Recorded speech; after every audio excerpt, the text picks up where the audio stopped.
Que savez-vous vraiment de la love story entre Marie-Antoinette et Fersen? Laissez-moi vous raconter les dessous de leur relation. Tout commence en 1774 à un bal masqué.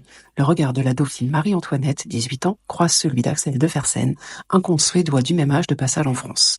Ils échangent quelques paroles. 4 ans plus tard, le beau suédois revient en France. Quand on le lui présente, Marie-Antoinette, devenue reine, le reconnaît. « Ah, c'est une ancienne connaissance », aurait-elle dit. Elle apprécie sa compagnie et il devient rapidement l'un de ses favoris. Mais les rumeurs les rattrapent. Pour les faire taire, Fersen s'engage dans la guerre d'Amérique. Loin des yeux, loin du cœur? Pas vraiment. Dès son retour, en 1783, il retrouve Marie-Antoinette. Avec son aide, il achète le régiment royal suédois cantonné près de Valenciennes. Une façon de s'assurer de rester en France, même si son père et le roi de Suède le rappellent à eux régulièrement, le contraignant à s'éloigner. D'ailleurs, son père aimerait bien le voir se marier. Fersen refuse et confie à sa sœur Sophie: je ne puis pas être à la seule personne à qui je voudrais être, à la seule qui m'aime véritablement. Ainsi, je ne veux être à personne. Quand Fersen est loin, il échange de très nombreuses lettres avec une certaine Joséphine, en fait, le nom de code de Marie-Antoinette en lien avec son troisième prénom, Joseph.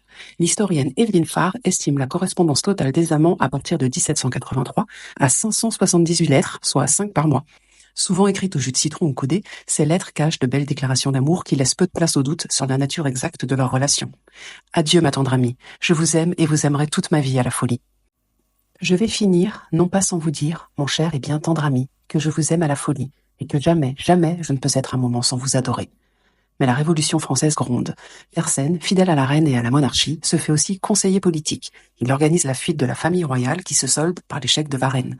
Les amants se voient une dernière fois en février 1792. Après cette visite, Fersen continue de négocier avec les puissances étrangères pour sauver sa reine, mais ses efforts restent vains.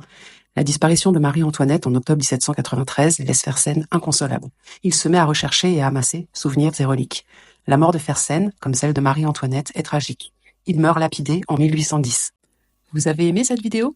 Abonnez-vous pour plus d'anecdotes sur Marie-Antoinette.